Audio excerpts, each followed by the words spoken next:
আমি রুম থেকে দেখি একটা কাঠবিড়ালি আমার পাখির খাবার খুঁটে খুঁটে খাচ্ছে। সো আমি কি করলাম, তো আমি কিছুটা খাবার এনে পাখির খাঁচার সামনে রেখে দিয়েছি। আর ট্রাইপডটা সেট করে রাখছি যে কাঠবিড়ালিটা আবার আসে কিনা।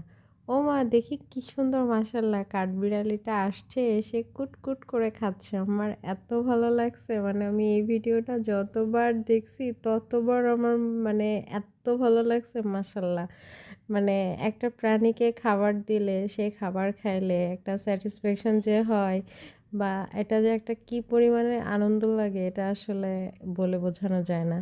সো সবার উচিত আমাদের পশু পাখিকে খাবার দিতে, কারণ তারা হয়তো কি খায় না খায়, তারা তো অবলা প্রাণী, বুঝতে পারে না, বলতে পারে না। আসলে আমাদের উচিত আমাদের আশপাশের যত পশু পাখি আছে সবাইকে সাধ্যমতো তাদেরকে খাবারের ব্যবস্থা করা। মাশাআল্লাহ, আমিন।